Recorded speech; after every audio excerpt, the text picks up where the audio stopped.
Hi there and welcome to another video. This is Jennifer McGuire. So one technique that I find I use often is partial die cutting.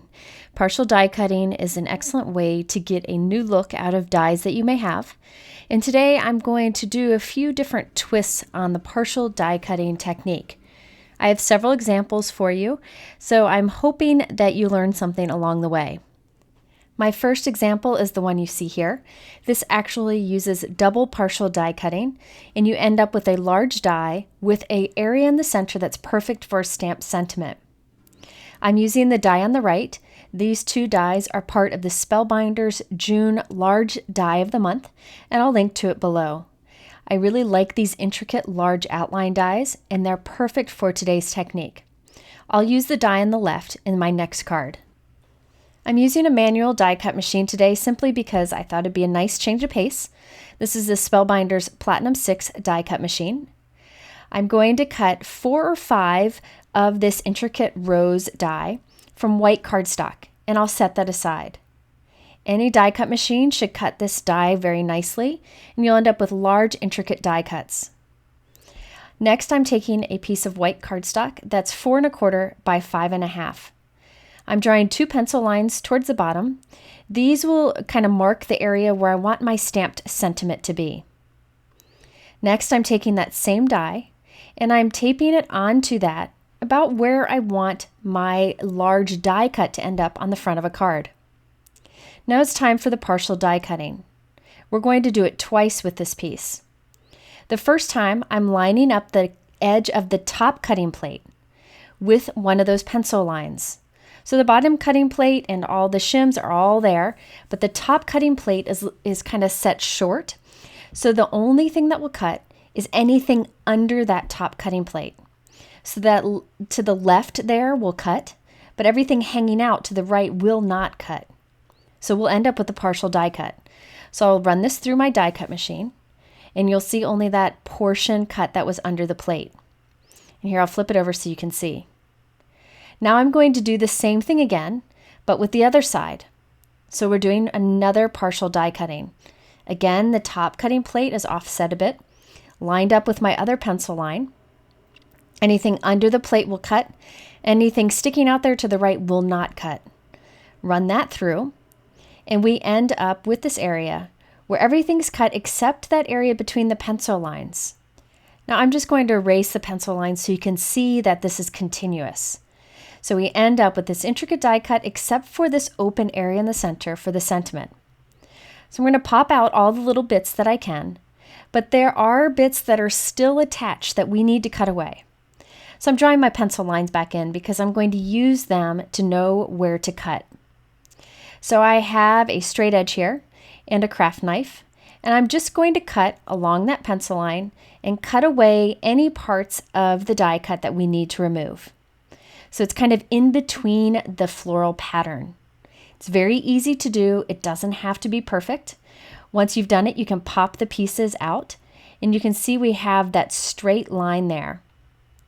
Now you could save time by just doing a die cut and then gluing a sentiment strip across it, but there's something really cool looking about this continuous sentiment strip on your die cut.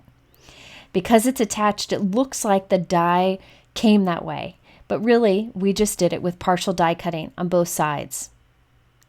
Next, I'm cutting away the pieces along the other line. So we'll have this nice, perfect little strip across the center for our sentiment. This is a very intricate die, so there are more pieces to cut out. A basic die would be much easier to do, and you could probably even use your scissors to get those pieces out. But I thought it would be really fun to use with this intricate die today. Now for our background, I decided to do some color blending with Distress Oxide inks and an ink blending tool. I'm doing 3 colors. This is Worn Lipstick. Now I have Abandoned Coral. Then I'm coming in with Candied Apple. I did decide I wanted that Candied Apple to be a little bit darker, so I did add a little bit of Fired Brick down to the bottom there. These inks blend very easily, but you could use any inks you may have, and I got kind of an ombre look going on here. Next, I thought I'd add some little white dots to the background just for a little bit of a pattern, but nothing too busy. I've taped the stencil in place, and now I'm using a clean ink blending tool and some Hero Arts Unicorn White pigment ink. I'm putting this down pretty heavily so I could have nice white dots. Once I've covered the entire area, I can remove the stencil, and then I'm going to dry that completely. And you'll see I end up with these soft white dots against my colorful background. Anywhere the ink seems a little too heavy, I am going to dab off just so I can have a nice even look. Next, I thought I'd add some shimmer to this. So today I'm using the Therm Glitter Dust. It comes in gold and silver and even in iridescent. For this particular example, I'm using the silver. Now, I normally take a large box, put my paper into it, and spray this on it outside. I don't do this inside. I did it this once just to show you on the camera. And this really puts like a dust of glitter on it, not like big chunks that can rub off, but just like a fairy dust. It's really gorgeous and a great way to kind of catch the light and make a background a little more interesting. I trimmed that down and added it to a white note card. And now it's time to add a sentiment to that area that we saved at the center of that partial die cut. This is a Hero Arts You're Beautiful stamp set. The sentiments in here are fantastic, and I'm going to use 2 of them in today's cards. I decided to use my MISTI stamping tool simply because I didn't want to mess it up at this point. So I am positioning my sentiment, and I will use my anti-static powder tool, ink it up with Versamark ink, and stamp that. Then I will add Hero Arts Silver Embossing Powder and heat set it. I thought that the silver heat embossed sentiment would pull out that silver glitter background and kind of tie everything together. Before I glue this onto my card, I want to add some dimension to it. This makes a huge difference. To do so with an intricate die cut like this, you really don't want to use small pieces of foam tape. It just won't work with these intricate lines. So remember how I die cut 4 extra die cuts earlier in the video? I'm going to stack those behind our partial die cut. I'm using Gina K Connect, which is a strong liquid adhesive, and putting little dots here or there. This adhesive is perfect for it. Then I will trim off anything that's hanging off, and then add another die cut. So I'm stacking additional die cuts behind our partial die cut. I end up with 5 layers, and that gives a huge amount of dimension that really makes a huge difference on the finished card. If you just glued that partial die cut layer down, you would lose so much. It would kind of get lost in that background. But by adding this dimension, you really have a lot of a shadowy look that really is cool. So now I'm going to position this onto our card, and I'm using the grid on my Tim Holtz Media Mat to make sure that I put it down straight. I decided not to add any embellishments to this. I think that there's enough with that glitter on the background, the dimension of those die cuts, and then the silver heat embossed message. So this is a great way to create a continuous die cut from a very intricate large die by using double partial die cutting. My next example only uses 1 partial die cut. However, I did it at a diagonal for a different look. This is the other die that is part of the Spellbinders Die of the Month for June, and I'm putting it towards the top of a 4 1/4 by 5.5 inch piece of white cardstock. This time I'm putting the top plate at a diagonal, so anything under the plate will cut to the left, anything hanging out to the right will not cut. You just want to make sure that you put it so that your paper and die will go through the machine. But since I did the cutting plate at an angle, I'm going to end up with a partial die cut edge at an angle, which is something fun and different. Here I'm going in with my craft knife and my straight edge to finish the cut along that partial die cut and pop out all of the rest of the pieces, and then we'll have a nice sharp partial die cut edge. So think about any die that you may have. Even a background die would work for this. You just want to make sure that you can put your die and paper through at a diagonal in that it fits through your die cut machine. It worked perfect with this die.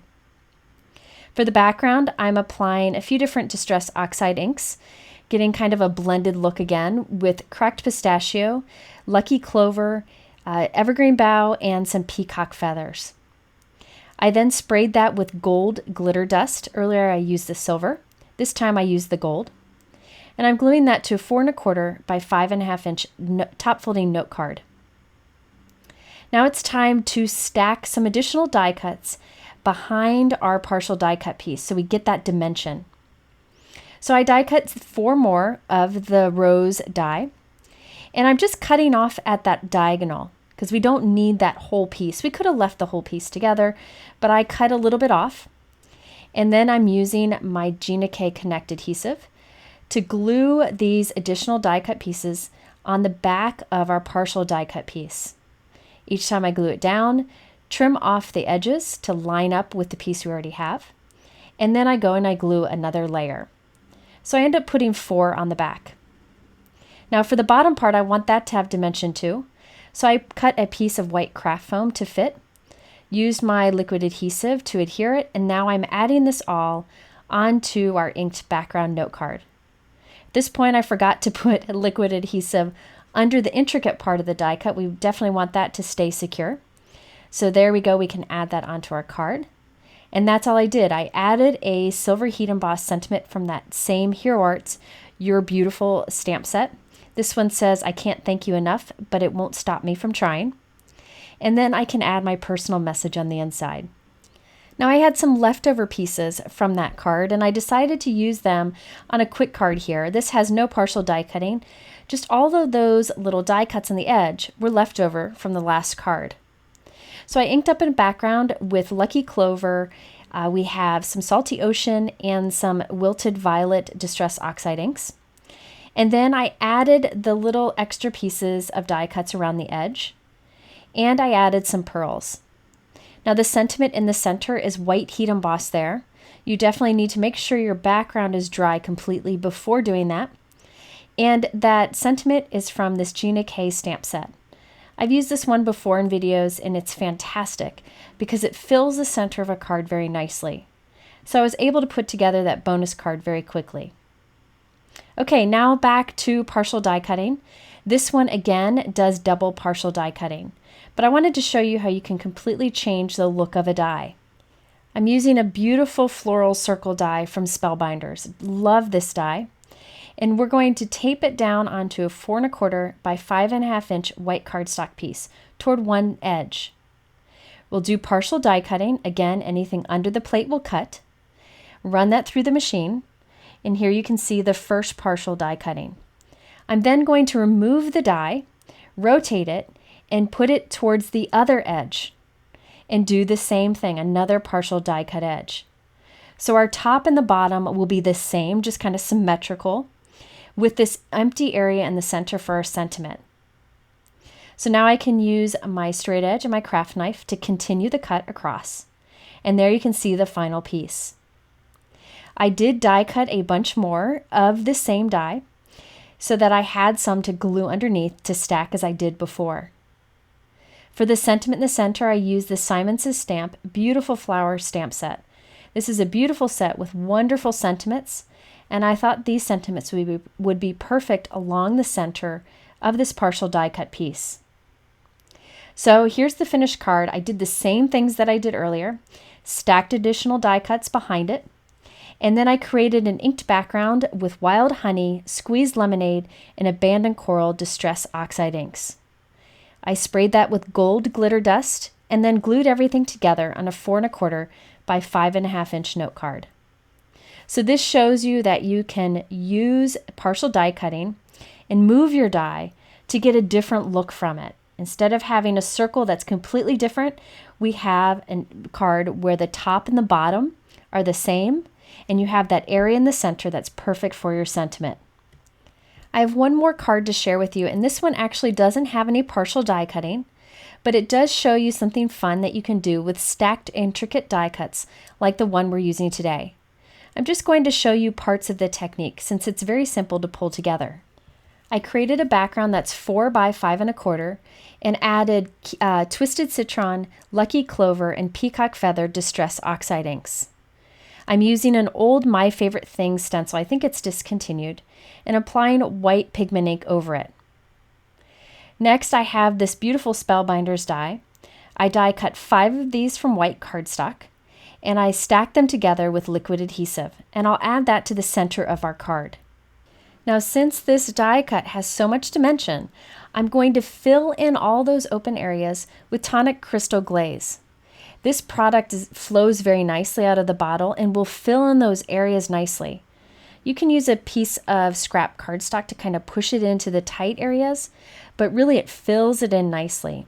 Once I have all those areas filled with the Tonic Crystal Glaze, I let it dry and it picks up the color that's behind it and leaves you with this gorgeous shine that looks like a stained glass effect. So that's another fun reason to stack your die cuts for dimension, because you can fill it with a crystal glaze or other clear product to give that stained glass look. So there you have some ideas for stacking die cuts and partial die cutting. I hope this inspires you to get some new looks from your dies. In the middle are a couple other videos you might like. All the supplies that I use are linked below, but you can go to my blog to learn much more. Thanks for stopping by. We'll see you soon and have a wonderful week.